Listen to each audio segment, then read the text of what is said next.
ஜெபம் பண்ண கடவோம்.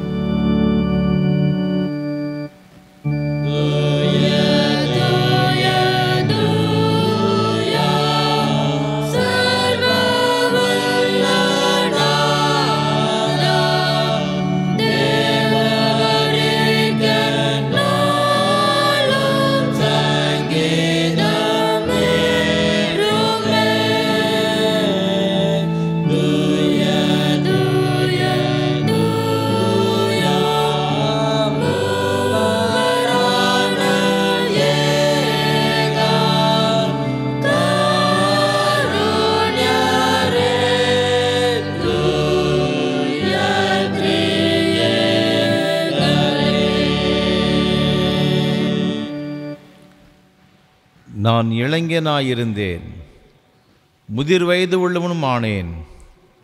ஆனாலும் நீதிமான் கைவிடப்பட்டதையும் அவன் சந்ததி அப்பத்துக்கு இறந்து தெரிகிறதையும் நான் காணவில்லை. கர்த்தர் நல்லவர், ருசித்து பாருங்கள். அவர் மீது நம்பிக்கையாக இருக்கிற மனுஷன் பாக்கியவான்.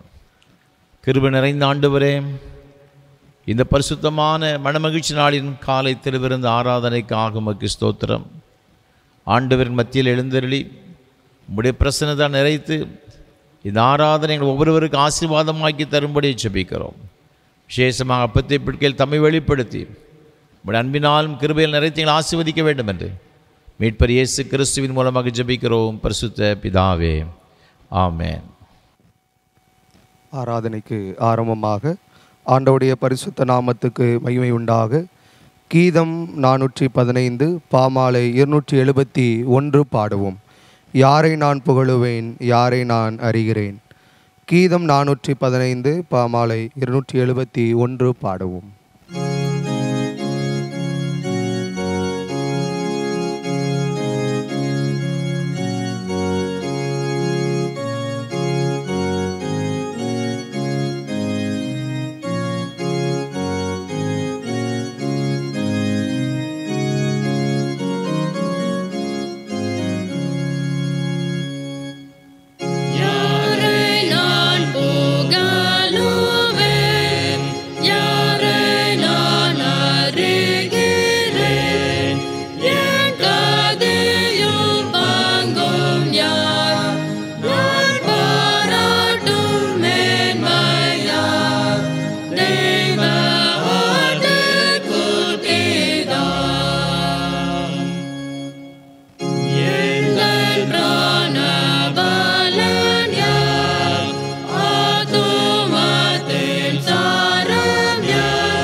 நின்றபடியே பிரார்த்தனை செய்வோமாக.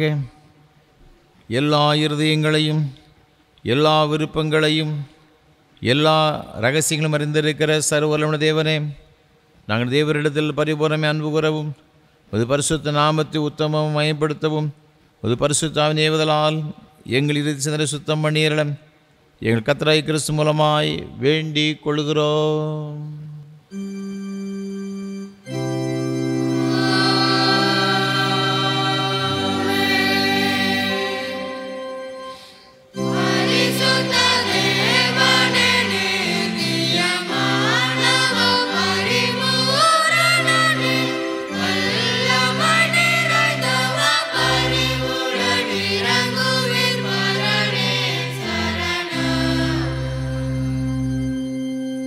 Hare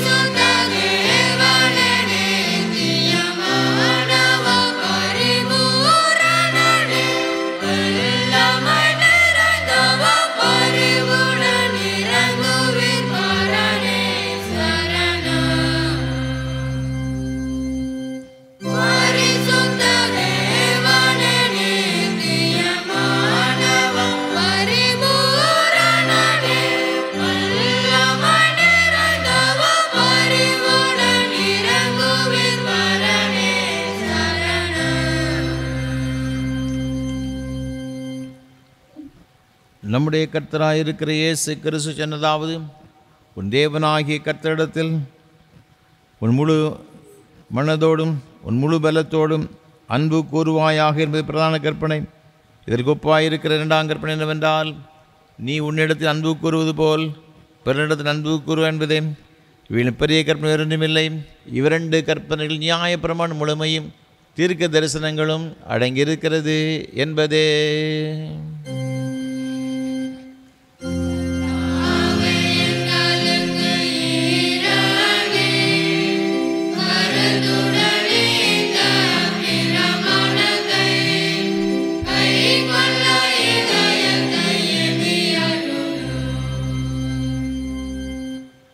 பிரியமானவர்களே, நாம் இப்பொழுது தேவனுடைய மகா பரிசுத்த வசனத்தை கேட்கவும் ஆண்டவருடைய சரீரத்தையும் இரத்தத்தையும் பெற்றுக்கொள்ளவும் இங்கே கூடி வந்திருக்கிறோம்.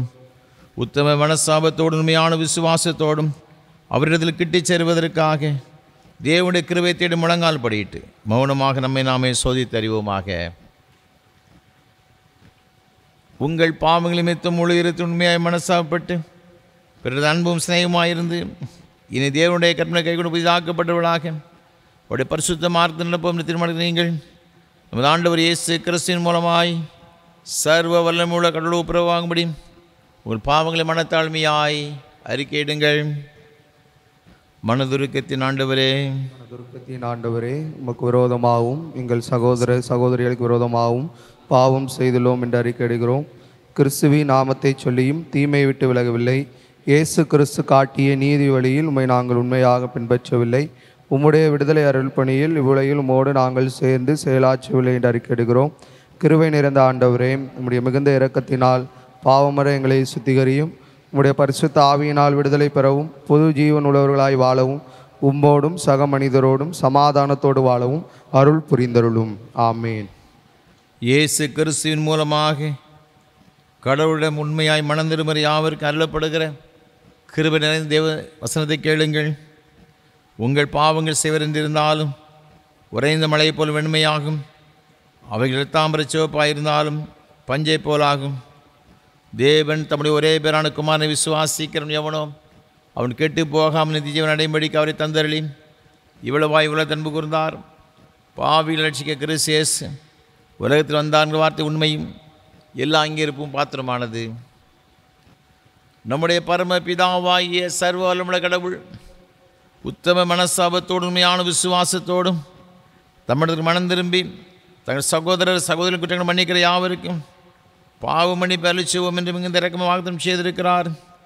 அவர் நம்முடைய கர்த்தராக இருக்கிற இயேசு கிறிஸ்து நிமித்தம் உங்களுக்கு இறங்கி உங்கள் பாவங்கள் எல்லாவற்றையும் மன்னித்து அவங்க விடுதலையாக்கி சகல நன்மையை உறுதிப்படுத்தல் நிறுத்தி நித்திய ஜீவகரையில் சேர்ப்பாராக.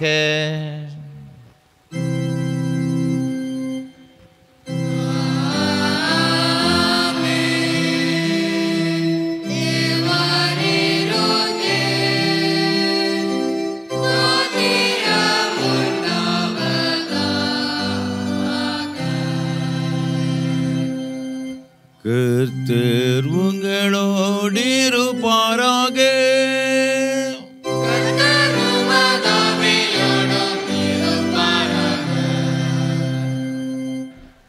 திருத்துவ திருநாளுக்கு பின்வரும் முதலாம் ஞாயிற்றுக்குரிய சுருக ஜபம்.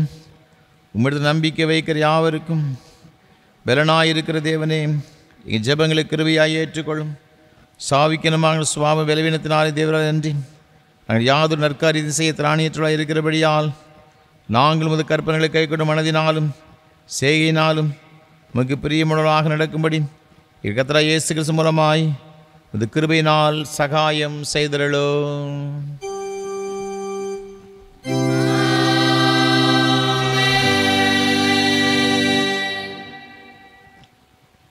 உட்காருங்கள். நிருப வாக்கிய வாசியை கேட்போம்.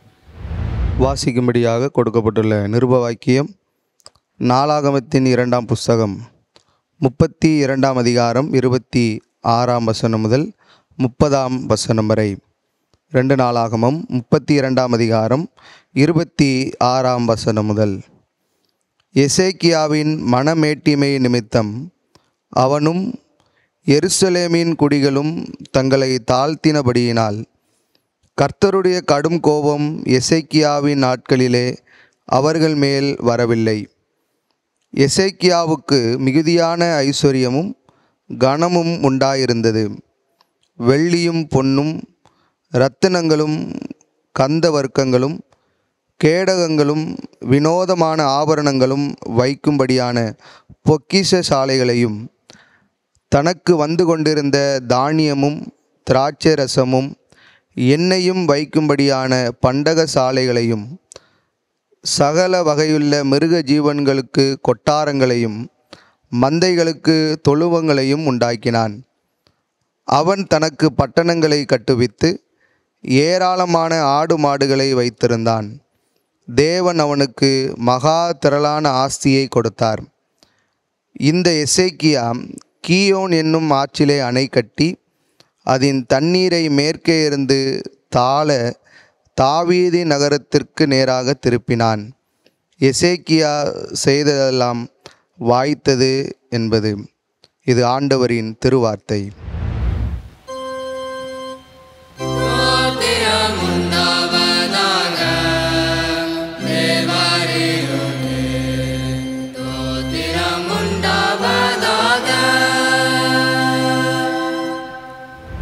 வாசிக்க வேண்டிய சுவிசேஷ வாக்கியம் பரிசுத்த மத்தேயு எழுதின நற்செய்தி நூல் 9ஆம் அதிகாரம் 27ஆம் வசனம் முதல் அடங்கியிருக்கிற தேவனுடைய வார்த்தையை கேளுங்கள்.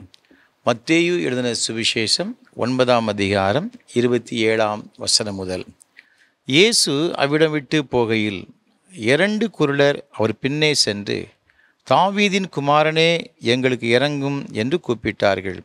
அவர் வீட்டிற்கு வந்த பின்பு அந்த குருடர் அவரிடத்தில் வந்தார்கள்.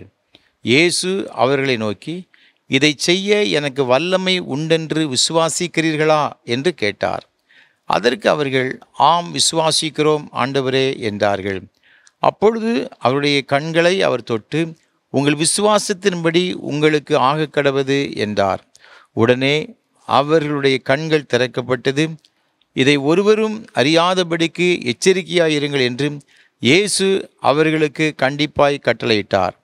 அவர்களோ புறப்பட்டு அத்தேசமெங்கும் அவருடைய கீர்த்தியை பிரசித்தம் பண்ணினார்கள் என்பது. இது கிறிஸ்துவின் நற்செய்தி.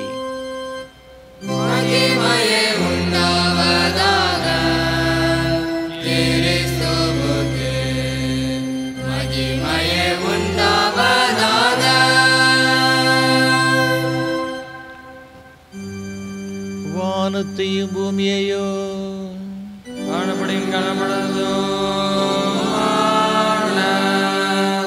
எல்லாவற்றையும் படைத்தவராயிருக்கிற சர்வபிதாவாகிய ஒரே தேவனை விசுவாசிக்கிறேன். ஒரே கர்த்தருமாய் தேவனுடைய பிரதமருமாய் இருக்கிற இயேசு கிறிஸ்துவையும்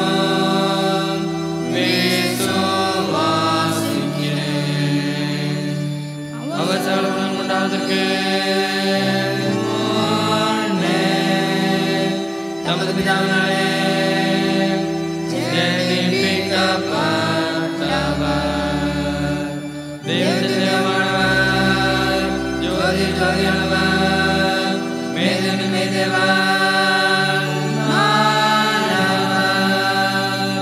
உண்டாக்கப்பட்டவர், ஜெனிப்பிக்கப்பட்டவர், பிதாவுடைய நேசமுடையவர், சகலத்தையும் உண்டாக்கினவர், மனிதனமாய் வாழவும் நமக்கு உண்டாகவும் பரமனுக்கு பிரஸ்தாவிகளை கண்டது மனுஷனானார். நமக்காக சிலுவையாகிவிடு பாடுபட்டு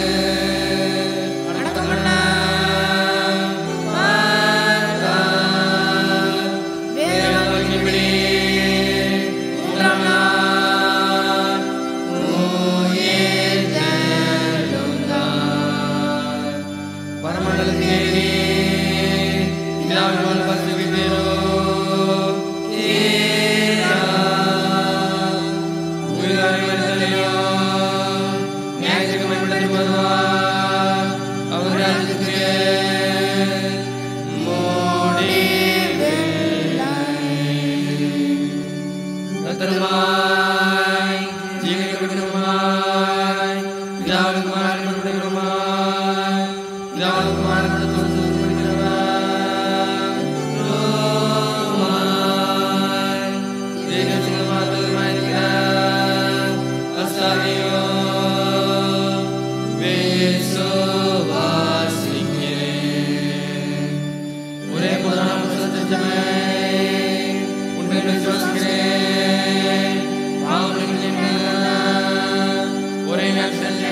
கர்த்தரும் உலக இரட்சகருமான இயேசு கிறிஸ்துவின் ஈடு இணையற்ற நாமத்தினாலே திருநெல்வேலி திருமண்டலம் கல்லடைக்குறிச்சி சேசே கிறிஸ்து ஆலயத்தின் சார்பாக இந்த ஆராதனை வேளைக்கு உங்கள் எல்லாரையும் அன்போடு கூட வாழ்த்துகிறோம், வரவேற்கிறோம்.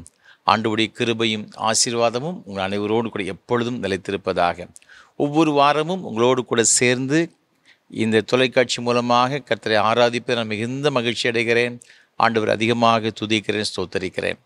இந்த நல்ல வாய்ப்புகளை நமக்கு ஏற்படுத்தி தருகிற நம்முடைய அன்பிற்கும் மரியாதைக்கும் உரிய அருமையான ஐயா சாது சுந்தர் செல்வராஜ் ஐயா அவர்களுக்காக உள்ளத்தின் ஆழத்திலிருந்து நான் கர்த்தரை துதிக்கிறேன், ஸ்தோத்தரிக்கிறேன். எல்லாரும் ஆண்டவரை ஆராதிக்க வேண்டும், அந்த மேன்மையான ஆசீர்வாதங்களை பெற்றுக்கொள்ள வேண்டும் என்ற ஒரு பெரிய வாஞ்சியோடு தரிசனத்தோடு கூட ஐயா அவர்கள் நமக்கு ஏற்படுத்தி கொடுத்திருக்கிறார்கள். கர்த்தர் தாமே சாது ஐயா அவர்களையும் அவர் செய்து கொண்டு வருகிற ஏஞ்சல் தொலைக்காட்சி ஊழியங்கள் மற்றும் இயேசு ஊழியங்களை அபரிவிதமாய் ஆசீர்வதிப்பாராக. நம்முடைய தனி ஜபங்களிலே, குடும்ப ஜபங்களிலே ஐயா அவர்களுக்காக ஜபிப்போம், நம்முடைய ஊழியங்களுக்காக ஜபிப்போம், ஆண்டவருடைய ஆசீர்வாதங்களை பெற்றுக்கொள்வோம். ஒவ்வொரு வாரமும் இந்த ஆராதனை வேளை சிஎஸ்ஐ திருநெல்வேலி டயசிஸ் என்ற யூடியூப் சேனலிலும் நாங்கள் ஒளிபரப்பு செய்கிறோம். அதை சப்ஸ்கிரைப் பண்ணுங்கள், நீங்கள் மற்றவர்களுக்கு அறிமுகப்படுத்துங்கள், ஆண்டவருடைய ஆசீர்வாதங்களை பெற்றுக்கொள்ளுங்கள். இந்த ஊழியங்களை மிகுந்த ஜபத்தோடும் அதிக பிரயாசத்தோடும் நாங்கள் செய்து கொண்டு வருகிறோம். உங்களுடைய ஜபங்கள் எங்களுக்கு அதிகமாக தேவை.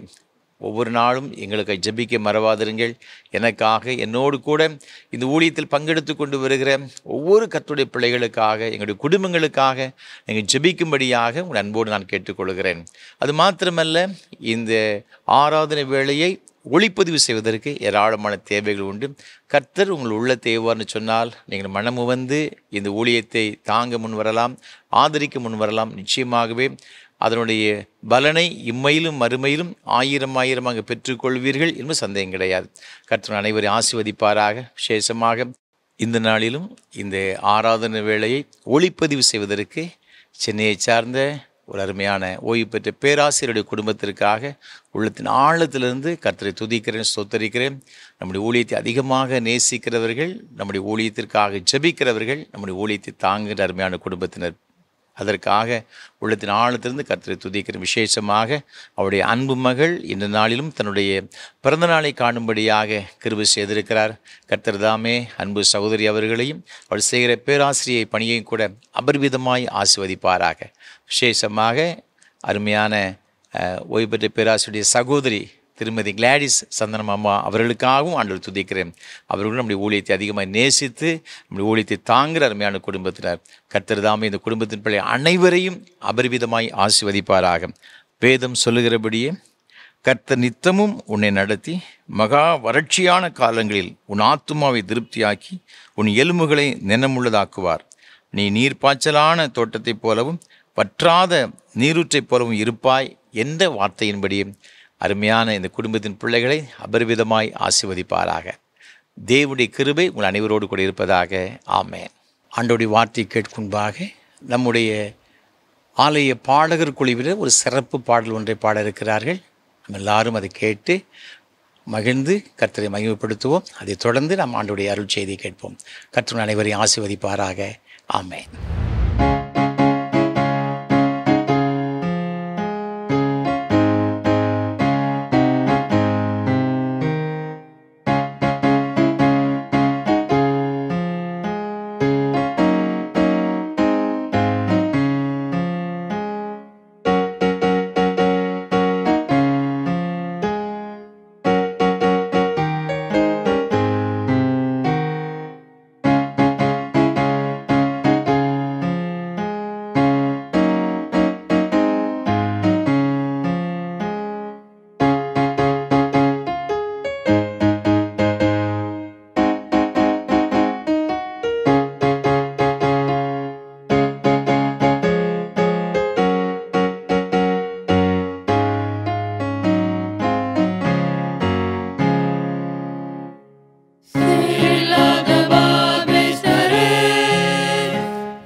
இந்த நாளிலும் ஆண்டவர் நம்மோடு கூட பேசும்படியாக ஒரு நிமிடம் தலைவணங்கி ஜெபம் செய்வோம்.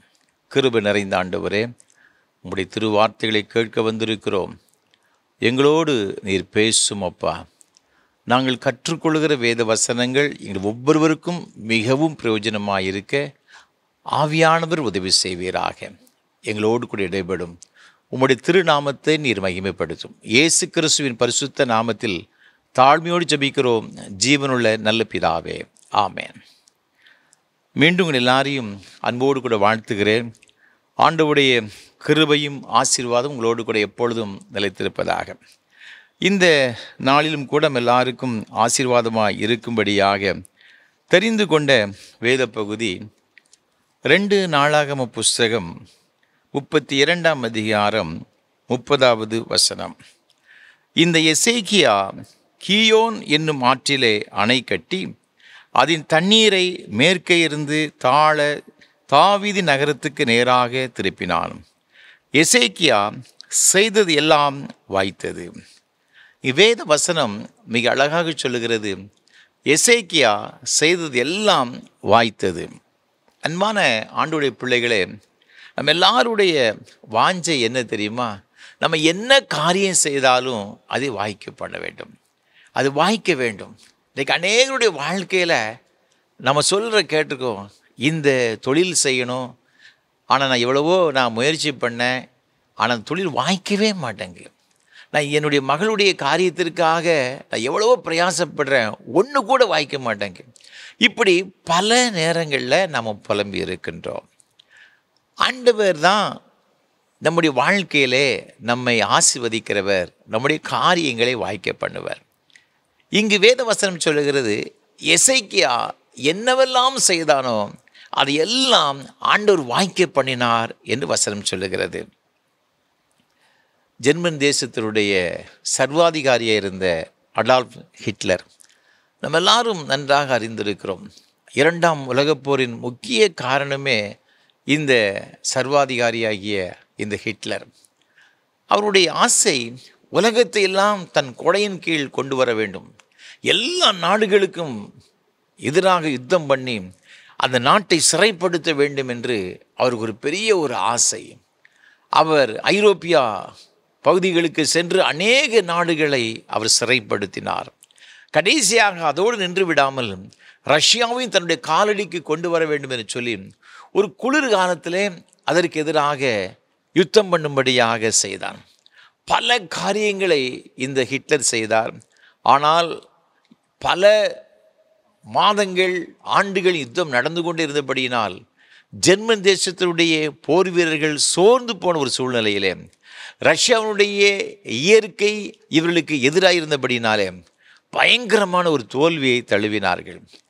இவருடைய ஆசை ரோம் தேசத்தை போல 1000 வருடம் நம்முடைய சாம்ராஜ்யம், ஜெர்மன் சாம்ராஜ்யம் இருக்க வேண்டும் என்று சொல்லி the 1000 years ரைட் என்று சொல்லப்பட்ட 1000 வருட பிரகடனம் என்று சொல்லி ஒரு பெரிய ஒரு பிரகடனத்தை எல்லாம் இந்த ஹிட்லர் என்ன செய்தார் என்று சொன்னால் ஏற்படுத்தி இருந்தார்.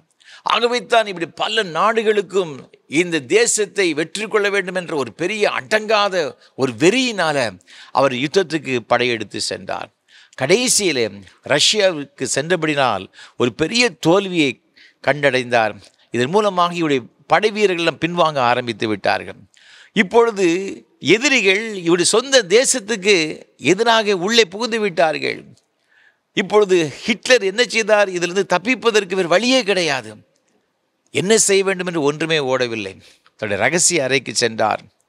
தான் 17 வயது முதல் அவருடைய காதலி இவா பிரவுன் சொல்லப்பட்ட அவருடைய காதலியை அவர் முந்திய நாள், தான் மரணத்திற்கு ஒரு முந்திய நாள் இரவிலே திருமணம் செய்தார்.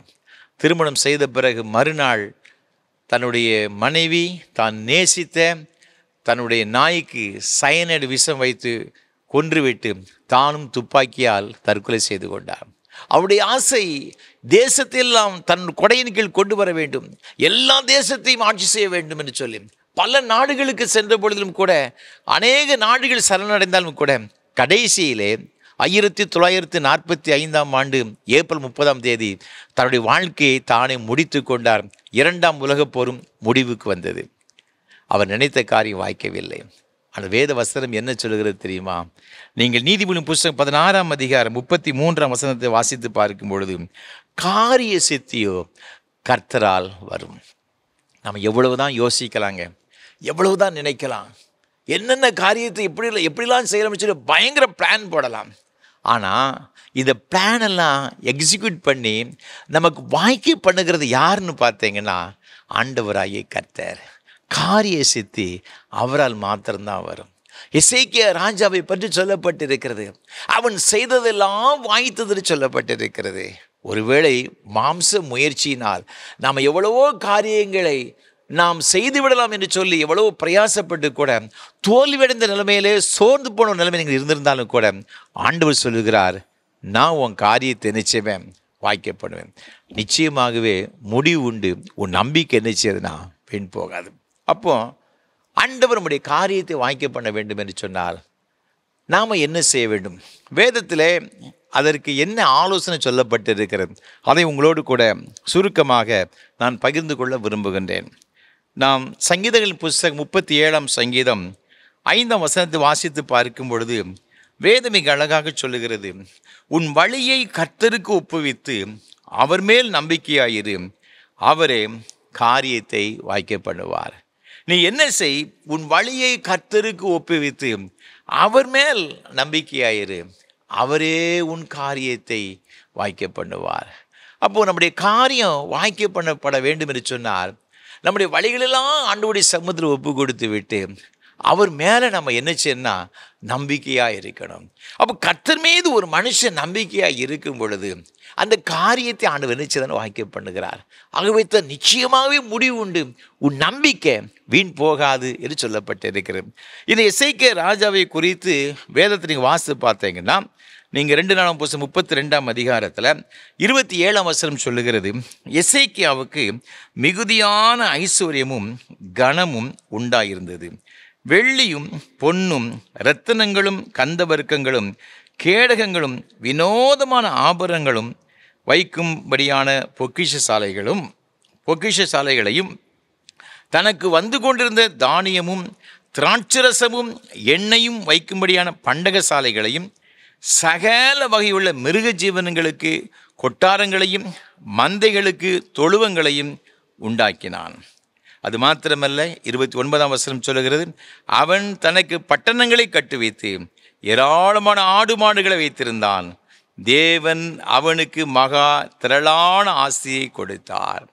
அவனுக்கு ஏராளமான செல்வத்தை தேவன் கொடுத்தார். அவனுக்கு ஐஸ்வர்யமும் மிகுதியான கனமும் உண்டாயிற்று. ஒருவேளை ஐஸ்வர்யம் மாத்திரமல்லங்க, ஒரு கனத்துக்குரிய பாத்திரமாக இது எசேக்கியா ராஜாவை தேவன் வைத்திருந்தார். எவ்வளவு பெரிய ஒரு ஆசீர்வாதம் பாருங்க. ஆண்டவர் கொடுத்த ஒரு பெரிய ஒரு ஆசீர்வாதம் இது எசேக்கியா ராஜாவுக்கு அப்படி கொடுத்தார். ஒரு கனத்துக்குரிய ஒரு மனிதனாக அந்த காலத்தில் இந்த ராஜா, யூதாவின் ராஜாவாகிய எசேக்கியா, அவன் சிறந்தவனாக இருந்தான் என்பதாக வேதத்தில் பார்க்கிறோம். அதற்கு என்ன காரணம் அப்படின்னு பார்த்தீங்கன்னா, நீங்கள் 2 ராஜாக்கள் புஸ்தகம் 18ஆம் அதிகாரத்தில் 5ஆம் வசனம் சொல்லுகிறது, அவன் இஸ்ரவேலின் தேவனாகிய கர்த்தரின் மேல் வைத்த நம்பிக்கையிலே அவனுக்கு பின்னும் அவனுக்கு முன்னும் இருந்த யூதாவின் ராஜாக்களெல்லாம் அவனை போல் ஒருவனும் இருந்ததில்லை. இஸ்ரவேலில் நிறைய ராஜாக்கள் வந்தாங்க. முதல்ல சவுல், அதுக்கடுத்தால தாவீது, அதுக்கடுத்தால சாலமோன். இவங்க 3 பேர் தான் ஒன்றுபட்ட இஸ்ரவேல் தேசத்தை ஆட்சி பண்ணாங்க. அதற்கு அப்புறமாக ஒரு 20 ராஜாக்கள் என்ன செய்தாங்கன்னு வந்தாங்க. அதில் 13ஆவது ராஜா யாருன்னு பார்த்தீங்கன்னா இது எசேக்கியா ராஜா. பார்த்துக்கிடுங்க, இவனை பற்றி சொல்லப்பட்டு இருக்கிறது. அவனுக்கு முன்பாக ஒரு 12 ராஜாக்கள், அது மாத்திரமல்ல சமஸ்த இஸ்ரவேலையும் ஆண்டு கொண்டிருந்த ஒரு 3 ராஜாக்கள், சவுல், தாவீது, சாலமோன் இருந்திருக்கிறாங்க. வசனம் இவனை குறித்து சாட்சி சொல்லுகிறது, அவனை போல ஒரு சிறந்த ஆண்டவர் மீது நம்பிக்கை வைத்த ராஜா அவனுக்கு முன்னால் இருந்தது கிடையாதான், பின்னால் இருந்தது கிடையாது. அந்த அளவிற்கு கர்த்தர் மீது ஒரு மிகுந்த நம்பிக்கை வைத்திருந்தவன். இவனை குறித்து அசீரியா படைத்தளபதியாகிய ரப்சாக்கே என்ன சொல்லுகிறான், நீங்கள் வேதத்தில் வாசித்து பார்த்தீங்கன்னா நீங்கள் 18ஆம் அதிகாரத்தில் 28ஆம் வசனம் சொல்லுகிறது, இந்த இஸ்ரவேல் ஜனங்களை பார்த்து, யூதா ஜனங்களை பார்த்து இந்த ரப்சாக்கே சொல்லுகின்றான், அவன் யுத்தத்துக்கு வருகின்றான். யூத மக்களுக்கு எதிராக யுத்தத்துக்கு வருகிறவன் இதை ஜனங்களை பார்த்து என்ன சொல்கிறான்? ரப்சாக்கே நின்று கொண்டு யூத பாஷையிலே உரத்த சத்தமாய், அசீரியா ராஜாவாகிய மகாராஜாவுடைய வார்த்தையை கேளுங்கள். எசேக்கியா உங்களை வஞ்சியாதபடி பாருங்கள். அவன் உங்களை என் கையிலிருந்து தப்புவிக்க மாட்டான். கர்த்தர் நம்மை நிச்சயமாய் தப்புவிப்பார். இந்த நகரம் அசீரிய ராஜாவின் கையில் ஒப்பு கொடுக்கப்படுவதில்லை என்று சொல்லி எசேக்கியா உங்களை கர்த்தரை நம்ப பண்ணுவான். அதற்கு இடங்கொடாதீர்கள் என்று ராஜா சொல்லுகிறார். இந்த அசீரிய படைத்தளபதியாகிய ரப்சாக்கே யூத மக்களை பார்த்து சொல்றான், இந்த எசேக்கியா உங்க ராஜா சொல்றபடியெல்லாம் கேட்காதீங்க. இந்த கர்த்தர் எல்லாருடைய கரத்திலிருந்து நம்ம விடுதலையாக்குவார்னு சொல்லி உங்க எல்லாரையும் கர்த்தர் மீது நம்பிக்கை வைக்கும்படி சொல்லி கொண்டிருக்கிறான். அவன் பேச்சை கேட்காதீர்கள் என்று சொல்லி இந்த ரப்சாக்கே சொல்லுகிறான். அப்போ ஒரு அந்நிய தேசத்துடைய ராஜாவுக்கு கூட தெரிஞ்சிருக்கிறது, இந்த எசேக்கியா தன் ஜனங்களெல்லாம் கர்த்தர் மீது நம்பிக்கை வைக்க செய்திருக்கிறான் என்று சொல்லி. அப்போ இந்த எசேக்கியா எந்த அளவிற்கு தான் மாத்திரமல்ல, தன்னுடைய தேசத்துடைய எல்லா மக்களையும் கர்த்தர் மீது என்ன செய்தான்னா நம்பிக்கை வைக்க செய்தான். ஆகவே தாங்க இவனை குறித்து இந்த 5ஆம் வசனத்தில் சொல்லப்பட்டிருக்கிற 2 ராஜாக்கள் 18:5 அவனை போல ஒரு ராஜா கர்த்தர் மீது நம்பிக்கை வைத்தவன் அவனுக்கு முன்பாகவும் இருந்தது கிடையாது, பின்பாகவும் இருந்தது கிடையாது. அவனுடைய வாழ்க்கையில் எத்தனையோ போராட்டங்கள் வந்துச்சு, மரண கண்ணிகள் அவனுடைய வாழ்க்கையில் வந்துச்சு. பார்த்துக்கிடுங்க, அசீரியா அவனுக்கு விரோதம் படையெடுத்து வந்தார்கள், எத்தனையோ பிரச்சனைகளை சந்தித்தான். ஆகிலும் கூட கர்த்தர் மீது தான் மாத்திரமல்ல தன் தேசத்தையே ஆண்டவர் மீது நம்பிக்கை வைக்க செய்தவன். இந்த கர்த்தர் மீது உள்ள நம்பிக்கை இவன் வைக்க சொன்னதை இவனுடைய எதிரி படைகள் கூட என்ன செய்திருந்தாங்கன்னா அறிந்திருந்தாங்க. இன்றைக்கு நம்முடைய வாழ்க்கையில் ஒரு சின்ன போராட்டம், ஒரு சின்ன பிரச்சனை வந்தவுடனே எவ்வளவாய் முறுமுறுத்து விடுகிறோம், சோர்ந்து போய் விடுகிறோம். நம்ம ஆலயத்துக்கு செல்லுகிறது கிடையாது, வேத வாசிப்பதில்லை, ஜெபிப்பதை மறந்து விடுகிறோம். ஆண்டவர் சொல்லி கொண்டிருந்தேன், எல்லாம் போச்சே, நம்ம சோர்ந்து போகிறோம். அன்பானவர்கள், இன்றைக்கு நீங்கள் தைரியமாயிருங்கள், திடமானதாயிருங்கள். கர்த்தர் சொல்லுகிறார், நான் உன் காரியத்தை வாய்க்க பண்ணுவேன். உடைய வழிகளெல்லாம் என்னை நினைத்துக்கொள், என் மீது நம்பிக்கையாயிரு, நான் உன் காரியத்தை நினைச்சவன்னா வாய்க்க பண்ணுவேன் என்று ஆண்டவராகிய கர்த்தர் சொல்லுகிறார். அமெரிக்க தேசத்தில் 19ஆம் நூற்றாண்டின் மத்திய பகுதிகளிலே வில்லியம் கோல்கேட் 16 வயது வாலிபன். அவர் ஒரு சோப்பு கம்பெனியில் சாதாரண ஒரு வேலை செய்து கொண்டிருந்தார். சோப்பு தயாரிக்கின்ற கம்பெனியில் வேலை பார்த்து கொண்டிருந்த ஒரு வேலையாள். கொஞ்சம் பணம் சம்பாதிக்க வேண்டும், இதை விட ஒரு நல்ல வேலை கிடைக்காதா என்று சொல்லி நியூயார்க் பட்டணத்திற்கு அவர் படகிலே பயணம் செய்து கொண்டிருந்தார். தன்னுடைய ஆசையை அந்த படகிலே பயணம் செய்து கொண்டிருந்த கேப்டனும் சொன்னார். அப்பொழுது கேப்டன் ஒரு நல்ல தெய்வ பக்தி நிறைந்த ஒரு மனிதன். அவர் சொன்னார், முதல்ல உன் வாழ்க்கையை கர்த்தருக்கு ஒப்பு கொடுத்து அவர் மீது நம்பிக்கையாயிரு. இரண்டாவதாக, நீ செய்கிற எல்லா வேலைகளிலும் வருகிற சம்பாத்தியத்தில் 10ல் 1 மடங்கு ஆண்டவருக்கு நிச்சயம் கொடு.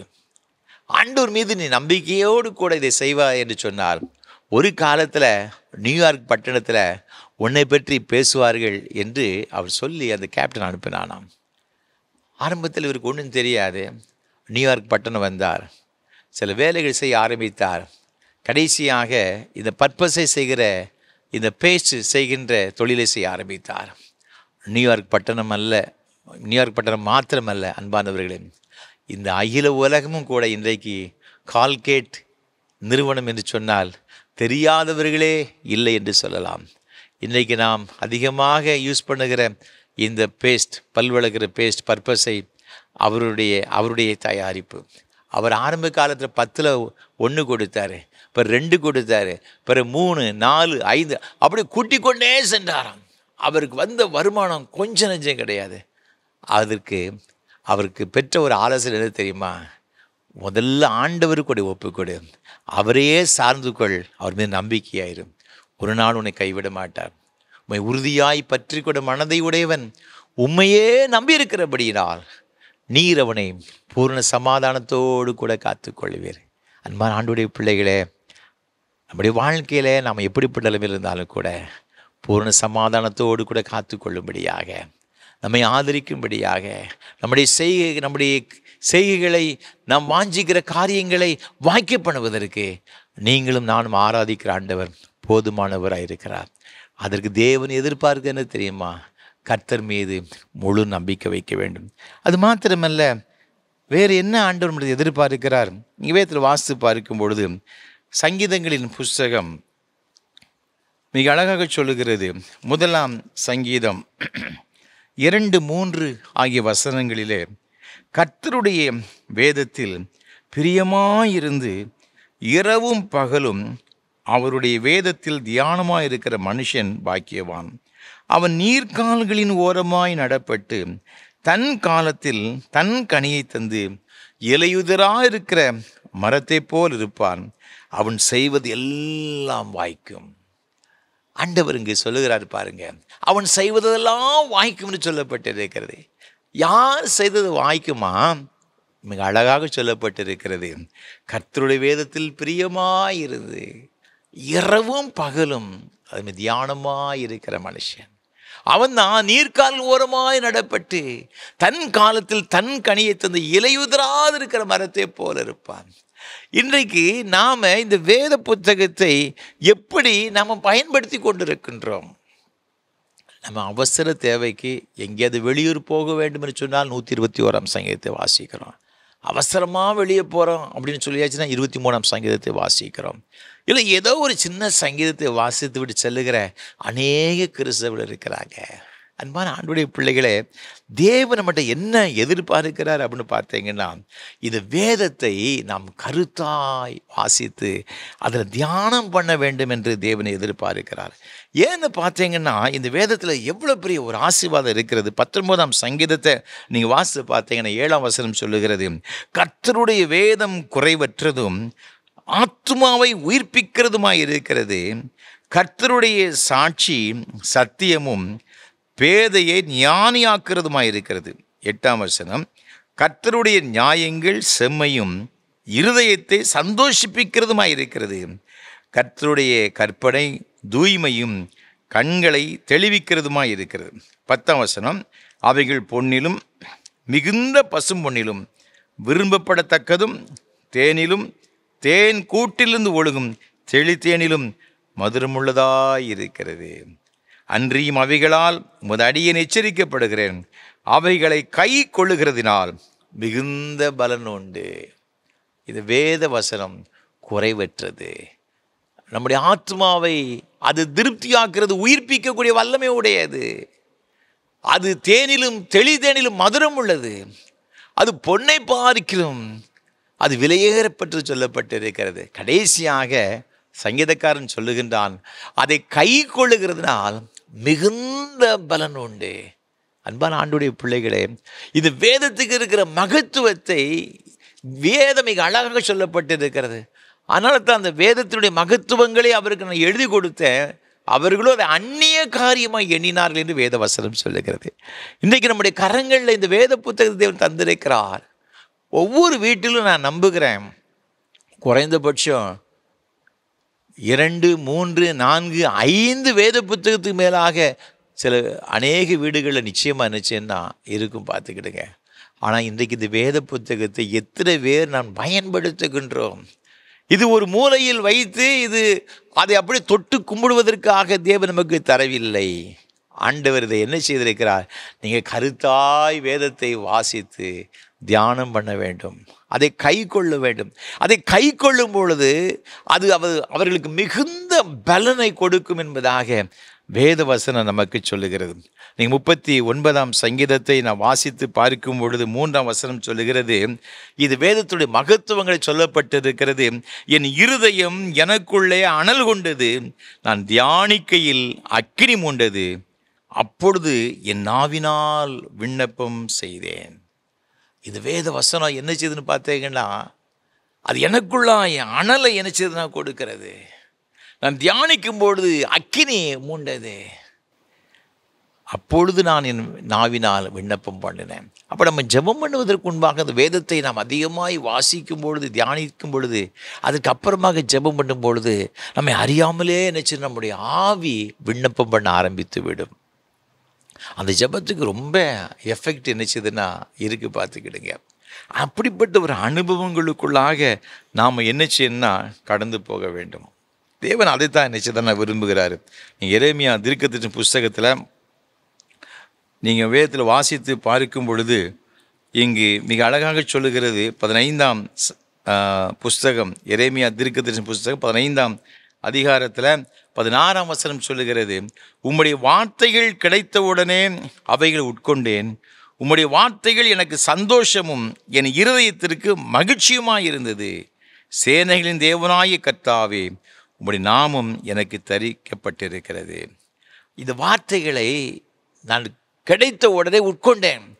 அது எனக்கு ஒரு பெரிய ஒரு மகிழ்ச்சியையும் சந்தோஷத்தையும் கொடுத்ததாக இந்த சங்கீதக்காரன் சொல்லுகிறதை பார்க்கிறோம்.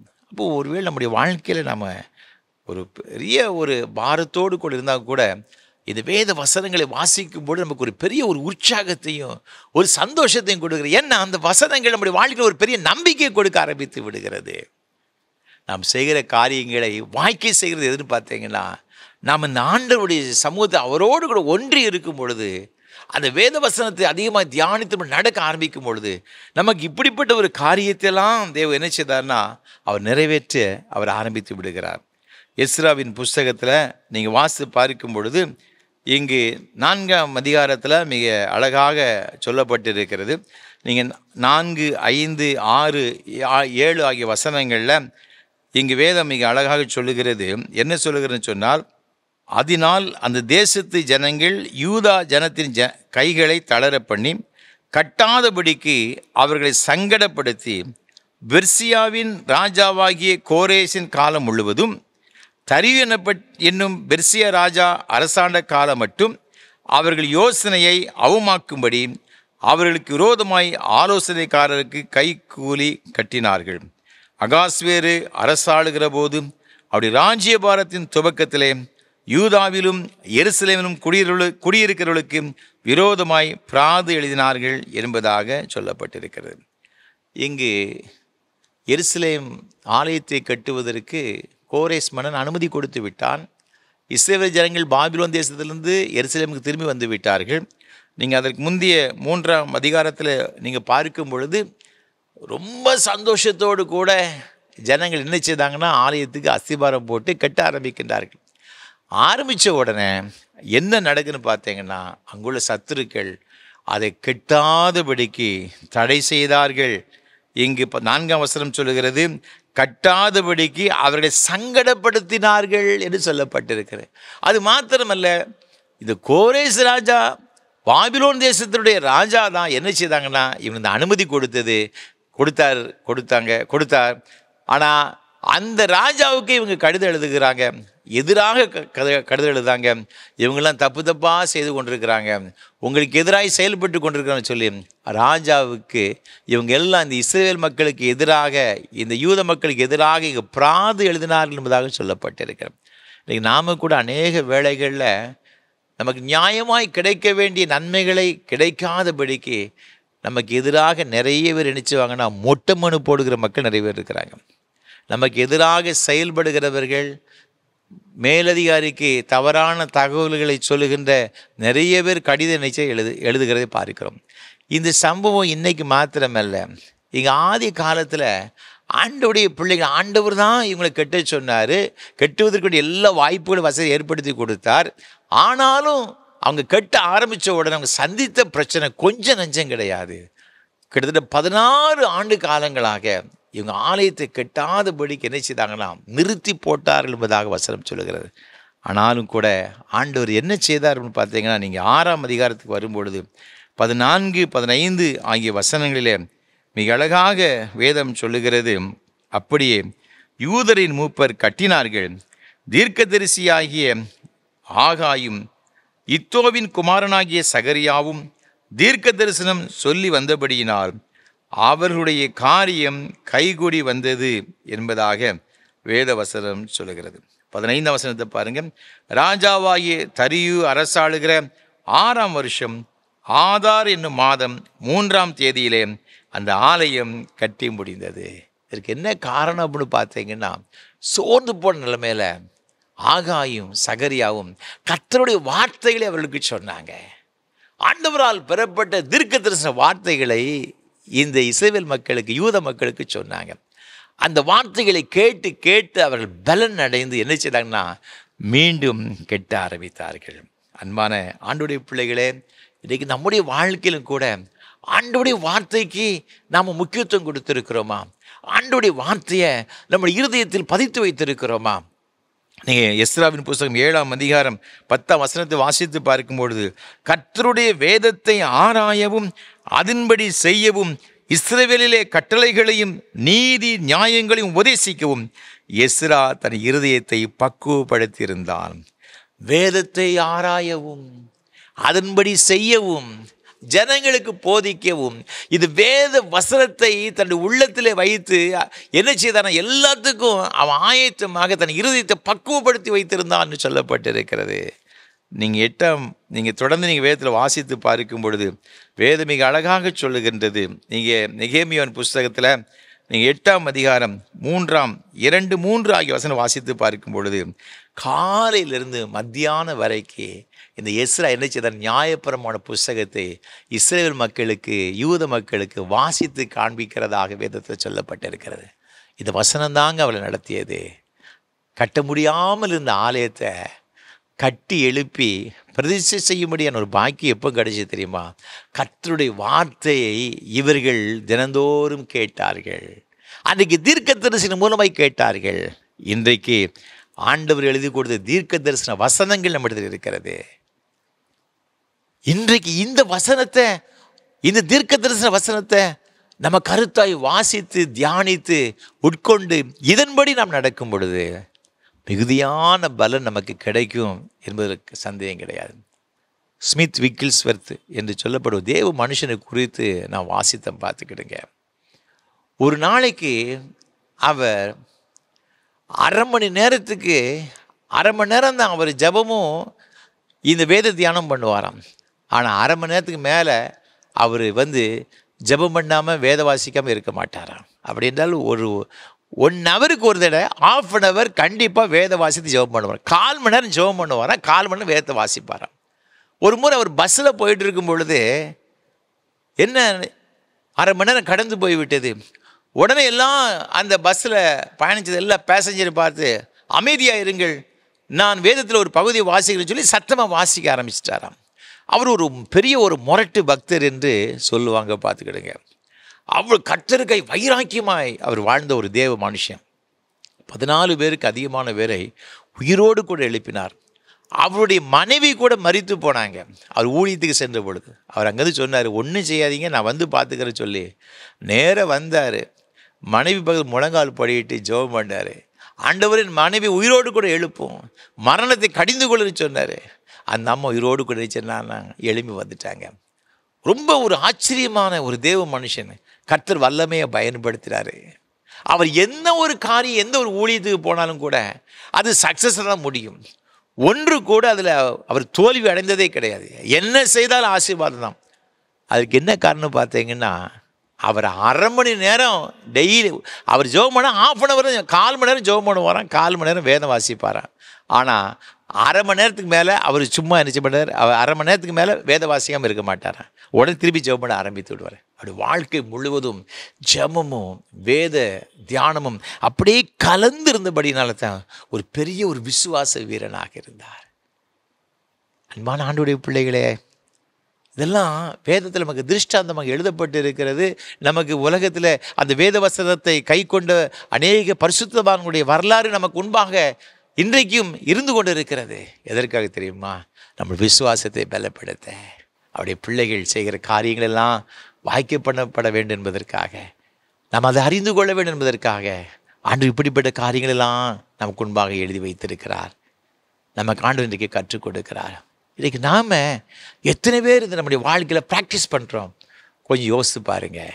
இந்த வேத வசனத்துக்கு நம்ம முக்கியத்துவம் கொடுக்குறோமா? இந்த வேத வசனத்தை நாம் தியானிக்கின்றோமா? நம்ம ஜெபம் பண்ணுறோமா?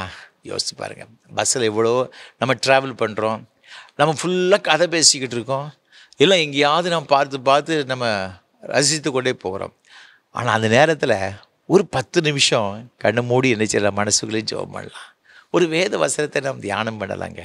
இப்படி நாம் நம்முடைய நேரத்தை நம்ம சரியாய் பயன்படுத்தும் பொழுது நம்ம செய்கிற காரியம் ஆசீர்வாதமாக இருக்குமா இருக்காதா? நிச்சயமாக இருக்குங்க, நிச்சயமாக இருக்கும்.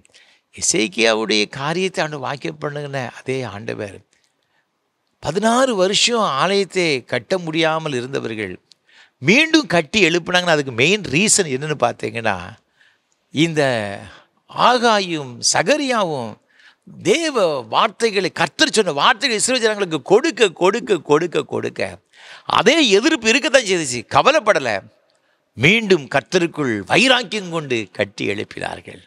உங்களுடைய வாழ்க்கையிலும் கூட ஆண்டவர் நிச்சயமாகவே எத்தனை எதிர்ப்புகள் வந்தாலும் சரி, உலகமே உங்களுக்கு எதிராக வந்தாலும் கூட வேத வசனங்கள் உங்களுக்குள் இருக்கும் பொழுது, அந்த வேத வசனமாகிய அந்த ஆவியின் அனல் உங்களுக்குள் இருக்கும் பொழுது, அந்த அக்கினி உங்களுக்குள் இருக்கும் பொழுது, எந்த ஒரு பிசாசின் வல்லமையோ உலகத்தின் வல்லமையோ அதிகார வல்லமையோ உங்களுக்கு எதிராக நிற்கவே முடியாது. நீங்கள் செய்ய வேண்டிய ஒரு காரியம், இந்த வேத வசனத்துக்கு நீங்கள் என்ன செய்யுங்க?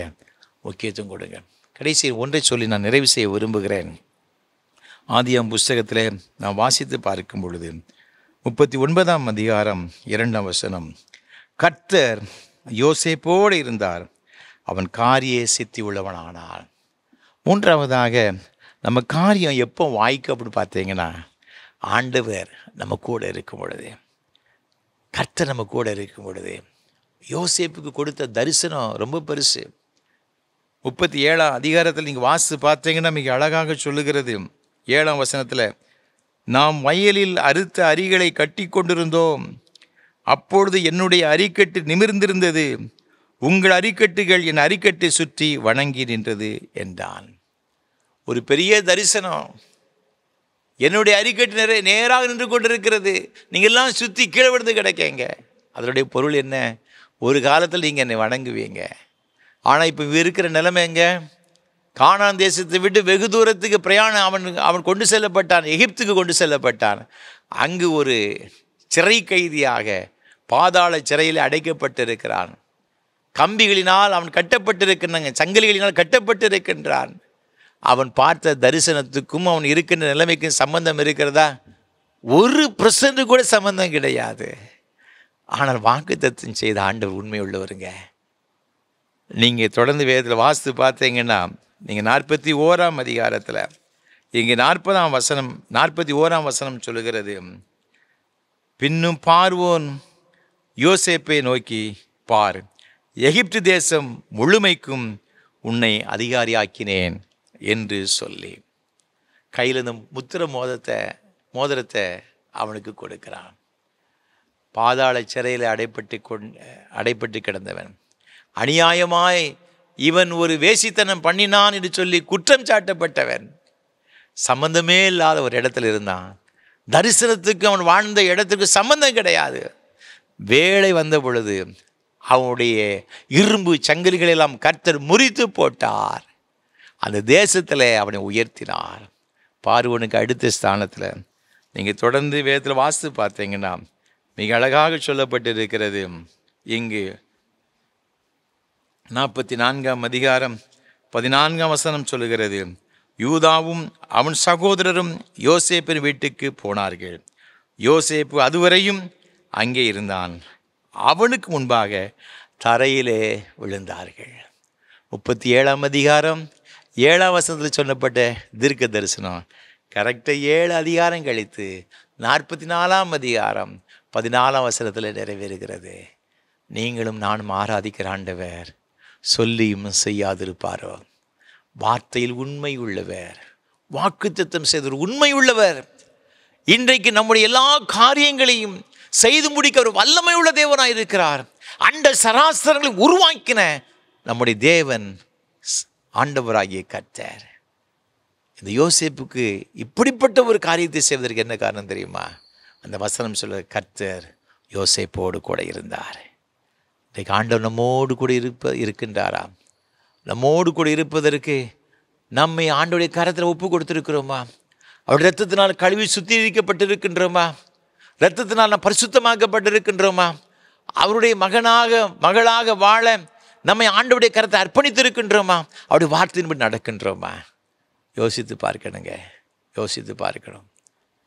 ஆண்டவர் யோசுவாவை பார்த்து சொன்னார், நீ திடங்கொண்டு தைரியமாயிரு, பலங்கொண்டு திடமனதாயிரு. நான் மோசே கூடது போல உன் கூட இருப்பேன். நீ ஒன்றை மாத்திரம் செய், என்னுடைய நியாயபரமான புஸ்தகத்தை எல்லாம் நீ என்ன செய்ய, நான் வாசித்து தியானித்து அதன்படி நீ செய். அதை விட்டு வலதுபுறம் இடதுபுறம் சாயாதபடிக்கு நீ அதற்கு கவனமாய் செவி கொடுத்து நீ நடப்பாய் என்று சொன்னார். நான் உன் கூட இருப்பேன், உன் கூட இருப்பேன். ஆண்டவர் யோசுவா கூட இருந்தார். கானான் தேசத்தை இஸ்ரவேல் கோத்திரத்திற்கு பகிர்ந்து கொடுத்தான் என்பதாக வேத வசனம் சொல்லுகிறது. அன்பான ஆண்டவருடைய பிள்ளைகளே, அன்றைக்கு எசேக்கியா ராஜாவுக்கு எல்லா காரியத்தையும் வாய்க்க பண்ணின ஆண்டவர் நம்முடைய வாழ்க்கையிலும் எல்லா காரியங்களும் வாய்க்க பண்ண அவர் வல்லமையுடையவராக இருக்கிறார்.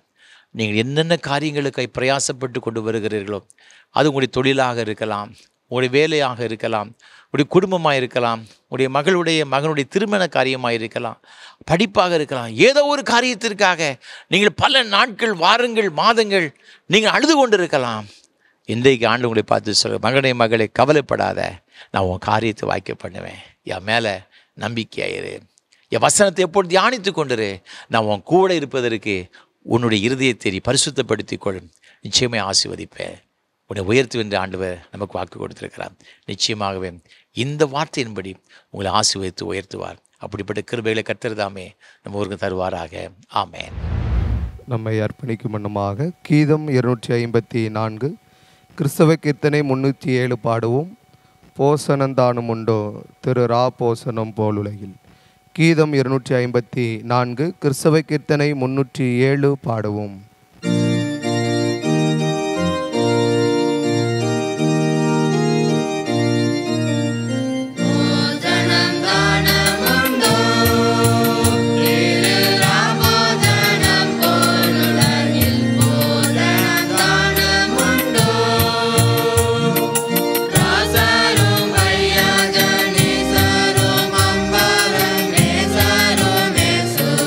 ராசரும்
ஜெபம் செய்வோம்.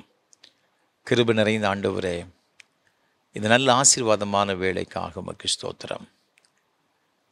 எசேக்கியா செய்ததெல்லாம் வாய்த்தது என்று உங்களுடைய வேதத்தில் பார்க்கிறோம். இப்பொழுது எங்கள் அன்பு பிள்ளைகள் பல காரியங்களை அவர் செய்து தோல்வியுற்ற நிலைமையிலே மனம் சோர்ந்து போய் உங்களுடைய சமூகத்தில் இருந்திருக்கிறீங்கப்பா. யாரெல்லாம் அப்படிப்பட்ட நிலைமையில இன்றைக்கு வந்திருக்கிறார்களோ ஆண்டவரே, நீர் இன்றைக்கு இந்த பிள்ளைகளை ஒரு விசை கண்ணோக்கி பார்ப்பீராக, அவர்களை திடப்படுத்துவீராக, பலப்படுத்துவீராக. ஒருவேளை தன்னுடைய குடும்பத்தில் உள்ள ஆண்டவர் பிள்ளைகளுக்கு அடுத்த காரியமாக இருக்கலாம். பல நாட்களாக, மாதங்களாக, வருடங்களாக ஒரு குறிப்பிட்ட காரியத்தை பிரயாசப்பட்டு தோல்வி அடைந்த நிலைமையில இந்த காரியம் இன்னும் வாய்க்கவில்லைன்னு சொல்லி கலங்கி கொண்டிருக்கலாம். அப்பா ஆண்டவரே, இருதய கலக்கத்தோடு கூட கண்ணீரோடு கூட உங்களுடைய சமூகத்தில் வந்திருக்கிற அந்த அன்பு பிள்ளைகளுக்காக நாங்கள் ஜெபிக்கிறோம். ஒருவேளை ஏற்பட்ட தோல்வி நிமித்தமாக பல வகையில் வித்தியாசமான தொழில்களை செய்த பொழுது கூட ஒன்றும் வாய்க்காமல் போன சூழ்நிலையில் சோர்வோடு கூட கடன் பிரச்சனையோடு கூட நம்முடைய சமூகத்தில் வந்திருக்கலாம். ஒருவேளை பிள்ளைகளுடைய திருமணத்துக்கு எடுத்த காரியத்தினால சோர்ந்து போன ஒரு நிலைமையில ஒன்றுமே வாய்க்கவில்லை சொல்லி அவர்கள் மிகுந்த பாரத்தோடு கூட நம்முடைய சமூகத்தில் வந்திருக்கலாம். ஐயா, ஒருவேளை திருமணமாகி பல வருடங்களாக குழந்தை இல்லாதபடினால சோர்ந்து போன ஒரு நிலைமையில வந்திருக்கலாம்ப்பா. எந்த ஒரு நிலைமையில் இருந்தாலும் கூட வானத்திற்கும் பூமிக்கும் சமுத்திரத்துக்கும் தேவனாயிருக்கிற நீங்கள் இந்த பிள்ளைகளை ஒரு விசை கண்ணோக்கி பார்ப்பீராக. என் தேவனால் செய்யக்கூடாத அதிசயமான காரியம் ஒன்றுமில்லை என்று உம்முடைய வேத வசனம் சொல்லுகிறது. இப்பொழுது இந்த பிள்ளைகளை கர்த்தர் சந்திக்கும்படி ஜெபிக்கிறோம். கர்த்தருடைய வல்லமை இந்த பிள்ளைகள் மீது இறங்குவதாக சுவாமி. இப்படி வாழ்க்கையில் காணப்படுகிற எல்லா போராட்டங்களும் இயேசு கிறிஸ்துவின் நாமத்தினாலே விலகட்டும் நாங்கள் ஜெபிக்கிறோம். சில குடும்பங்களில் பிரிவினைகளப்பா, எவ்வளவுதான் பிரயாசப்பட்டாலும் கூட அந்த குடும்பத்தில் சமாதானம் கிடையாது. இதை கொண்டு வருகிற எல்லா பிசாசின் வல்லமைகளையும் இயேசு கிறிஸ்துவின் அதிகாரமுள்ள நாமத்தினாலே நாங்கள் கடிந்து கொள்ளும். இப்பொழுது எல்லா கிரியைகளும் சபிக்கப்பட்ட வல்லமைகளும் இப்போ நிர்மலமாக்கப்படுவதாக. உமது பிள்ளையுடைய வாழ்க்கையில் ஒரு அற்புதம் நடக்கட்டும் நாங்கள் ஜெபிக்கிறோம் சுவாமி. எந்தெந்த இடங்களில் எங்களுடைய பிள்ளைகள் இருக்கிறார்கள் இப்பொழுது நம்முடைய வல்லமை இறங்கி வருவதாக. சில குடும்பங்கள் அப்பா யாருமே இவர்களுக்கு ஆதரவு இல்லைன்னு சொல்லி சுவாமி ஏமாற்றுகிறவர்கள் இருக்கிறாங்க. சொந்த குடும்பத்தாரை, உறவினர்களை ஏமாற்ற ஒரு சூழலை சுவாமி, இது எல்லாம் இயேசுவின் நாமத்தினாலே விலகட்டும் நாங்கள் ஜெபிக்கிறோம். ஐயா ஆண்டவரே, இந்த பிள்ளையுடைய கண்ணீரெல்லாம் கற்று துடைப்பீராக சுவாமி, துடைப்பீராக. ஆண்டவரே, ஒவ்வொருவரையும் கண்ணோக்கி பார்த்து உமது பிள்ளைகளை ஆசீர்வதிக்க வேண்டும் நாங்கள் ஜெபிக்கிறோம். சின்னஞ்சிறு குழந்தைகளை ஆசீர்வதிங்கப்பா. சிறு பிள்ளை எடுத்து அரவணைத்து உடைய அன்பின் காரை எங்களுடைய அன்பு பிள்ளைகளை அரவணைத்து ஆசீர்வதிப்பதாக. படித்து முடித்து விட்டு ஆண்டவர் புதிய வகுப்புக்கை ஆயத்தமாக இருக்கிற பிள்ளைகளுக்கு ஜெபிக்கிறோம். இந்த புதிய வருஷத்தில் எங்களுடைய பிள்ளைகளை உடைய பரம ஞானத்தினால் நிரப்பி அனுப்பும்படி ஜெபிக்கிறோம். ஆண்டவரே, பாவத்திற்கு சாபத்திற்கு விலைக்கு பாதுகாத்து கொள்ளுங்க. வருஷத்தின் துவக்கத்தில் இருந்தே சுவாமி இந்த புதிய வகுப்பின் இந்த ஆரம்ப காலத்திலேருந்து என்னுடைய பிள்ளைகள் மிக சிறந்த முறையில் படிக்கணும்ப்பா. கெட்ட நண்பர்களுக்கு, கெட்ட ஆலோசனைகளுக்கு பிள்ளைகளை விலைக்கு பாதுகாத்து கொள்ளும்படி நாங்கள் ஜெபிக்கிறோம். உயர்கல்விக்காய் பிரயாசப்படுகிற பிள்ளைகளுக்கு மெரிட்டில் அவர்கள் விரும்புகிற ஆண்டவர் கல்லூரியில் இடம் கிடைக்க நீர் உதவி செய்யும்படியாக நாங்கள் ஜெபிக்கிறோம். ஐயா, ஏற்ற காலத்தில் நல்ல வேலை வாய்ப்புகளை தாரும். திருமண தடைகள் மாறட்டும் ஐயா. குழந்தை பாக்கியங்கள் உண்டாகட்டும் சுவாமி. பேறுகால நிலைமைக்கு அருமையான சகோதரிகளுக்கு கற்பத்திற்கு நீ பூரணப்படி சுகப்பிரசவத்தை கொடுப்பீராக. வயோதிபர் நிலைமைக்கு அருமையான பெற்றோர்களுக்காக ஜெபிக்கிறோம். அவருடைய எல்லா பலவீனம் கர்த்தர் மாற்றுவீராக சுவாமி. அவருடைய கரங்களை பிடித்து நடத்தும்படியாக நாங்கள் ஜெபிக்கிறோம். படுக்கையில் வியாதியோடு கூட இருந்து கஷ்டப்படுற அருமையான தாய் தகப்பன்மாருக்காக ஜெபிக்கிறோம் சுவாமி. ஐயோ, என்னால் எழும்ப முடியவில்லை சொல்லி கலங்குற பிள்ளைகளுக்காக ஜெபிக்கிறோம். அவருடைய கைகளிலும் கால்களிலும் கர்த்தருடைய பலன் இறங்கும்படி நாங்கள் ஜெபிக்கிறோம் சுவாமி. அவருடைய படுக்கை முழுவதுமாய் கர்த்தர் மாற்றி போடுவீராக. ஆரோக்கியம் செட்டைகளில் மூடி பாதுகாத்து கொள்ளும்படி நாங்கள் ஜெபிக்கிறோம். இன்னுமாய் பல வகையான வியாதிகளால் கஷ்டப்படுகிற பிள்ளைகளுக்காக ஜெபிக்கிறோம். இந்த வியாதியின் வல்லமையிலிருந்து நம்முடைய பிள்ளைகளை விடுதலையாக்கும்படி நாங்கள் ஜெபிக்கிறோம். ஏழைகள், எளியவர்கள், கைவிடப்பட்டவர்கள், திக்கற்றவர்கள், அனாதைகள், விதவைகள் ஒவ்வொருவருக்காக நாங்கள் ஜெபிக்கிறோம். ஒவ்வொருடைய கண்ணீரையும் கர்த்தர் பார்த்து துடைப்பீராக சுவாமி. இந்த உலகத்தில் எனக்கு யாருமே என்று சொல்லி கலங்குகின்ற அருமையான பிள்ளைகளுக்கு ஆண்டவரே, நீரே தாயும் தகப்பனுமாயிருந்து அவருடைய கண்ணீரெல்லாம் துடைத்தப்பா. ஆண்டவர், ஒரு தகப்பன் தன் பிள்ளை தோளின் மேல் சுமந்து கொண்டு செல்வது போல ஐயா, நான் உங்களை இம்மட்டு சுமந்து கொண்டு வந்தேன்னு சொன்ன ஆண்டவர் ஐயா, உடைய பிள்ளைகளை தூக்கி சுமந்தப்பா அவள் கடந்து வர கடினமான பாதையெல்லாம் தாண்டி செய்து அவர்களை ஆசீர்வதிக்க வேண்டும் என்று நாங்கள் செபிக்கின்றோம். ஒவ்வொருவரையும் உடைய கரத்தில் கொடுக்கிறோம். கர்த்தர் பொறுப்படுத்திக் கொள்வீராக. இந்த ஆராதனை வேளையை ஒளிப்பதிவு செய்வதற்கு உதவி செய்த சென்னை சார்ந்த இந்த அருமையான பேராசிரியருடைய குடும்பத்திற்காக ஸ்தோத்திரம் செலுத்துகிறோம் சுவாமி. அருமையான முது பிள்ளைகளை கர்த்தர் ஆசீர்வதிப்பீராக. நீங்கள் கொடுத்த அன்பு மகளுக்காய் ஜெபிக்கிறோம். இந்த நாளில் தன்னுடைய பிறந்த நாளை காணும்படி கொடுத்த எல்லா கிருபைகளுக்காய் ஸ்தோத்திரம். வருஷத்தின் நன்மையினால் முடிசூட்டுகிற ஆண்டவரையா, உடைய மகளுக்கு இந்த புதிய வருஷ நன்மையினால் நிரப்பப்பட்ட ஒரு ஆண்டை காணப்பட உதவிச்சு அவள் செய்கின்ற பேராசிரியர் பணியிலும் உடைய கிருபை நிறைவாய் தங்கியிருக்கும்படி நாங்கள் செபிக்கிறோம் ஐயா. அவருடைய நல்ல ஒரு எதிர்காலத்தை கர்த்தர் கட்டளையிட்டு கர்த்தர் ஆசீர்வதிக்கும்படி நாங்கள் செபிக்கிறோம் ஐயா. அதே போல் அருமையான அம்மா கிளாடிஸ் சந்தனம் அம்மாவுக்காக செபிக்கிறோம் ஐயா. இந்த வயோதிப காலத்தில் கர்த்தருடைய கிருபை அதிகமாய் தாங்கும்படி செபிக்கிறோம். நல்ல சுகத்தை பலத்தை தீர்க்காயுசில் கொடுத்து ஆண்டவர் நடத்தும்படியாய் செபிக்கிறோம். ஒவ்வொருடைய தேவையை கர்த்தர் சந்தித்து வழிநடத்துவீராக. நாங்கள் நினைப்பதற்கும் விரும்புகிறதற்கும் வேண்டிக் கொள்வதற்கு அதிகமாய் கிரியேச்சர் வல்லதன்படி கர்த்தர் பெரிய காரியங்களை கட்டளையிடும். கணம் துதி மகிமையெல்லாம் உமக்கு செலுத்த ஏற்றுக்கொள்ளும். ரட்சகர் இயேசு கிறிஸ்துவின் மூலமாக ஜெபிக்கிறோம் பரிசுத்த பிதாவே.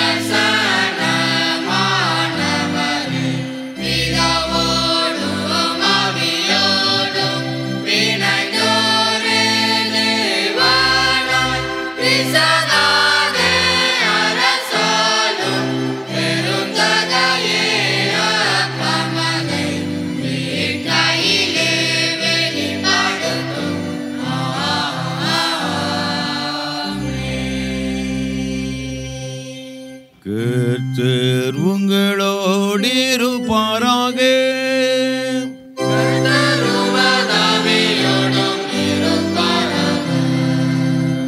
உங்கள் இதயத்தை உயர்த்திடுங்கள்.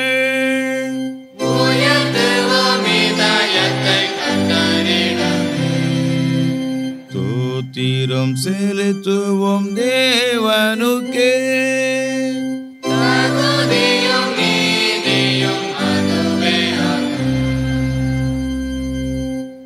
பரிசுத்த பிதாவே, சர்வ வல்லமையுள்ள நித்திய தேவனே, நாங்கள் எக்காலத்தினை விடத்தில் உமக்கு தோத்திரம் செலுத்துகிறது தகுதியும் நீதி எங்கள் விசேஷித்த கடமையுமாயிருக்கிறது.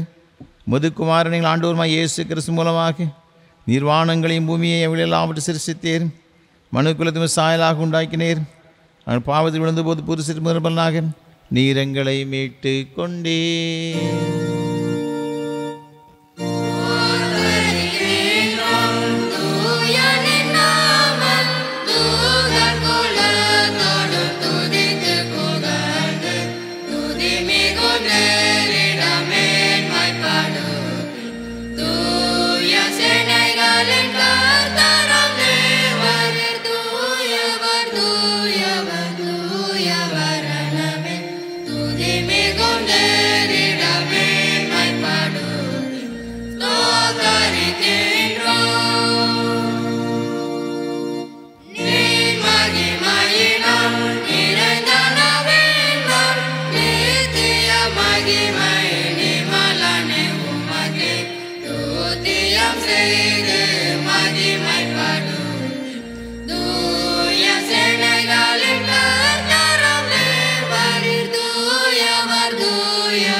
ஆம் பிதாவே, நீர் பரிசுத்தர், நீர் ஸ்தோத்தரிக்கப்பட்டவர்.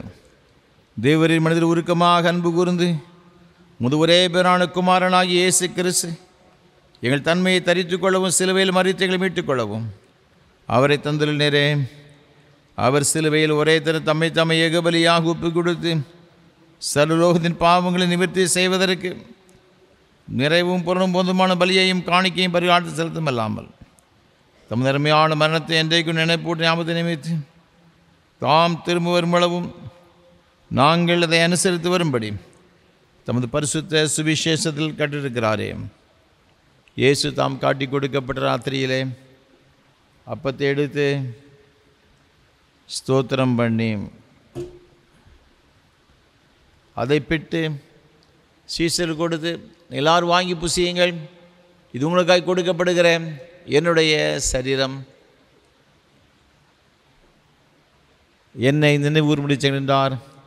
இப்படி பூஜனை பண்ணின பின் பாத்திரத்தை எடுத்து ஸ்தோத்திரம் பண்ணி அவர்களுக்கு கொடுத்து, நீங்கள் எல்லாரும் இதில் பானம் பண்ணுங்கள், இது பாவ மன்னிப்புடன் உங்களுக்காக நேர் சிந்தப்படுகிற புது உடன்படிக்கைக்குரிய என்னுடைய இரத்தம், இதை பானம் பண்ணும் பொழுதெல்லாம் என்னை நினைவுறும்படி இதை செய்யுங்கள் என்று திருவிழம் பற்றினார்.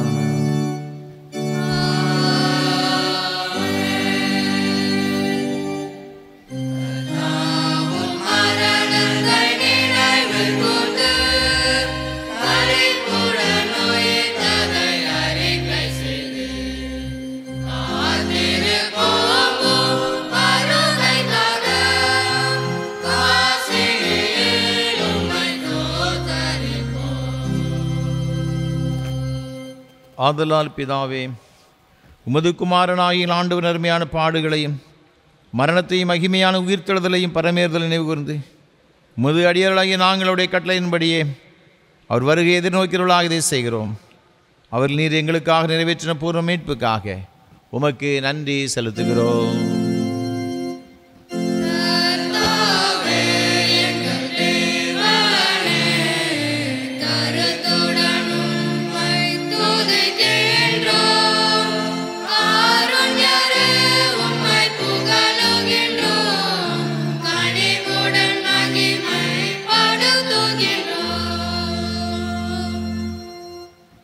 இரக்கமுள்ள பிதாவே, நாங்கள் பிடிக்கிற அப்பம் கிறிஸ்துவுடைய சரீரத்தின் ஐக்கியமாயும் நாங்கள் ஆசீர்வதிக்கிற பாத்திரம் கிறிஸ்துவ ரத்தத்தின் ஐக்கியமாய் இருக்கும்படி எங்களையும் நீரை தந்த இந்த அப்பத்தையும் திராட்சை ரசத்தையும் ஒரு பரிசுத்த ஆவியினால் பரிசுத்தப்படுத்த வேண்டும் என்று மிகுந்த தாழ்மையோடு பிரார்த்திக்கிறோம். நாங்கள் எல்லாரும் ஆண்டவராய் கிறிஸ்துவில் கூட்டி இணைக்கப்பட்டவர்களாகி சுவாசத்தில் ஒருமைப்படும் தலையாகி அவர்கள் எல்லாவற்றிலும் வளரவும் கிருபை செய்யும். அவரோடு பரிசுத்த ஆவியோடு ஐக்கியமாக இருக்கிற சர்வலும் பிதாவாகி உமக்கு அவர் மூலமை சகல கனமகிமையும் என்றென்றைக்கு உண்டாவதாக.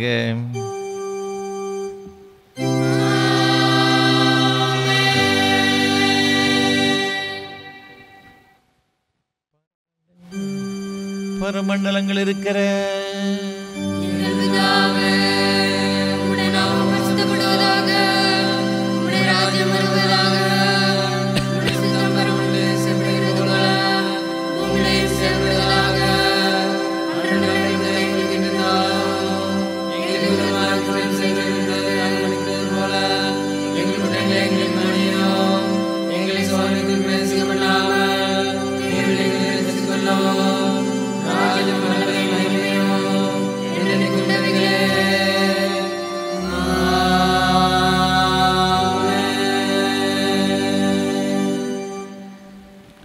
ஆண்டவருடைய திருப்பந்தியில் சேருவதற்கு நம்மில் இவ்வளவு பேரும் தகுதி இல்லை என்று உணர்ந்தவர்களாக ஆண்டவர் நம்மை தகுதிப்படுத்தும்படி பரிசுத்தப்படுத்தும்படியாக நம்மை தேவ சம தாழ்த்தி நாம் எல்லாரும் சேர்ந்து தாழ்மையின் விண்ணப்பத்தை ஏறெடுப்போம்.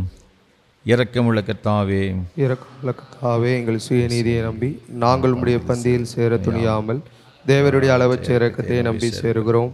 உடைய மேஜையின் கீழ் விழும் துணிக்கைகளையும் பொறுக்கிக் கொள்ள நாங்கள் பாத்திரர் அல்லர். ஆனாலும் தேவரீர் எப்பொழுதும் இரக்கம் செய்கிற லட்சியமுடைய மாறாத ஆண்டவராக இருக்கிறீர். ஆகையால் கிருபையுள்ள கர்த்தாவே, உமது அருமையான குமாரனாகிய இயேசு கிறிஸ்துவின் விலைமதியாத சரீரத்தாலும் இரத்தத்தாலும் எங்கள் பாவமுள்ள சரீரமும் ஆத்மாவும் சுத்தமாகி எப்பொழுதும் நாங்கள் அவருக்குள்ளும் அவர் எங்களுக்குள்ளும் வாசமாய் இருப்பதற்கு ஏற்ற விதமாய் அவருடைய சரீரத்தை புசித்து அவருடைய இரத்தத்தை பானம் பண்ண எங்களுக்கு கிருபை செய்தருளும். ஆமீன்.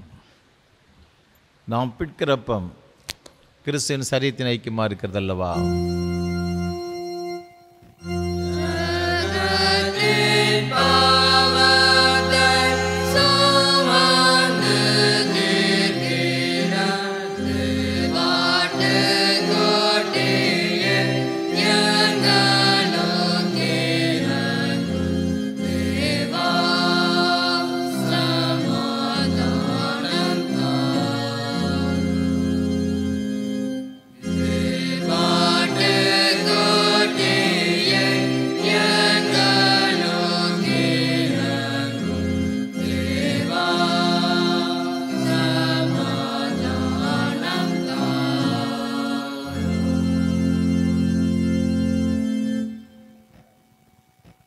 கிறிஸ்துவின் சரீரமும் இரத்தமுமாய் சாக்கிரமத விசுவாசத்தினை பெற்றுக்கொண்டுள்ளாய் நாம் அவருக்கு தோத்திரம் செலுத்துவோமாக.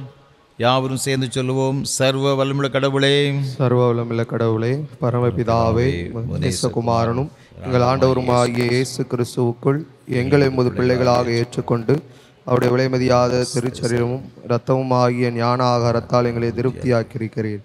எங்கள் பாவங்களை மன்னித்து என்றுமுள்ள வாழ்வை எங்களுக்கு வாக்கு பண்ணியிருக்கிறீர். அளவிடப்படாத இந்த நன்மைகளுக்காக உம்மை ஸ்தோத்தரிக்கிறோம். சரீரமும் ஆத்துமாவும் ஆகிய எங்களை தூய உயிருள்ள பலியாக உமக்கு படைக்கிறோம். இதுவே நாங்கள் செய்யும் உள்ளார்ந்த வழிபாடு. நாங்கள் இந்த உலகத்தின் போக்கின்படி ஒழுகாமல் கடவுளின் திருவுள்ளம் எது என தேர்ந்தெடுக்க எங்கள் உள்ளம் புதுப்பிக்கப்பட்டு மாற்றமடைய அருள் புரிவீராக. கடைசியில் நாங்கள் உமது இறைமக்கள் அனைவரோடும் உமது என்றுமுள்ள அரசின் மகிழ்ச்சியை பெறத்தக்கதாக இவ்வுலகில் உமக்கு கீழ்ப்படிந்து நடக்க எங்களுக்கு அருள் புரியும். உம்மோடும் தூய ஆவியானவரோடும் ஒரே கடவுளாய் என்றென்றும் வீற்றிருந்து ஆளுகை செய்யும் எங்கள் ஆண்டவர் இயேசு கிறிஸ்துவின் மூலமாய் வேண்டிக் கொள்கிறோம். ஆமேன்.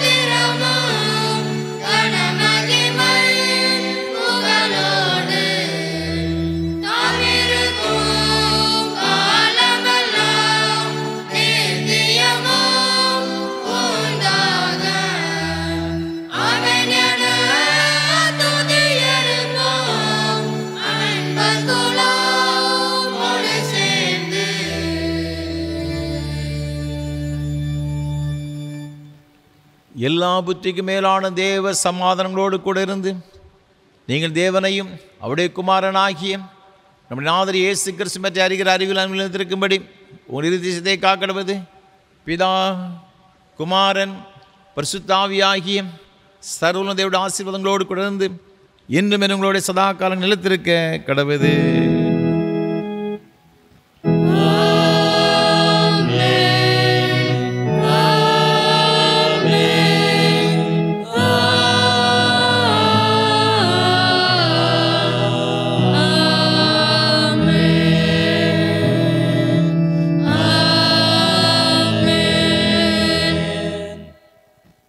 நிறைவு கீதமாக கீதம் 645 பாமாலை 365 பாடவும். லௌகீக இன்பம் மேன்மையும் இப்பரதேசிக்கு வேண்டாம். கீதம் 645 பாமாலை 365 பாடவும்.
கிருபை நிறைந்த ஆண்டவரே, மகிமையான அந்த ஆராதனைக்காக உமக்கு ஸ்தோத்திரம். எங்கள் மத்தியிலே எழுந்தருளி உங்களுடைய பிரசன்னத்தில் நிறைத்து எங்களை ஆசீர்வதித்தீரே, கோடி ஸ்தோத்திரம் ஐயா. தொடர்ந்து உங்களுடைய தெய்வீக பிரசனங்களோடு கூட இருக்கட்டும். இந்த ஆராதனை பங்கு பெற்ற ஒவ்வொரு பிள்ளைகளுக்காக நாங்கள் ஜெபிக்கிறோம். என்னென்ன தேவைகளோடு எதிர்பார்ப்புகளோடு உங்களுடைய சமூகத்தில் வந்திருந்தார்களோ ஒன்று கூட குறைவில்லாமல் எல்லாவற்றையும் சமூகமை பெற்றுக்கொள்ள கிருபைதாரும். ஆசீர்வதியும் நாமத்தை மையப்படுத்தும். இரட்சகர் இயேசு கிறிஸ்துவின் மூலமாக ஜெபிக்கிறோம் பரிசுத்த பிதாவே, ஆமென். கர்த்தங்களோடு இருப்பாராக, அவர் தாவீது இருப்பாராக. தேவ சமாதானத்தோடு சென்று வாருங்கள். கர்த்தருடைய நாமத்தினாலே ஆமென்.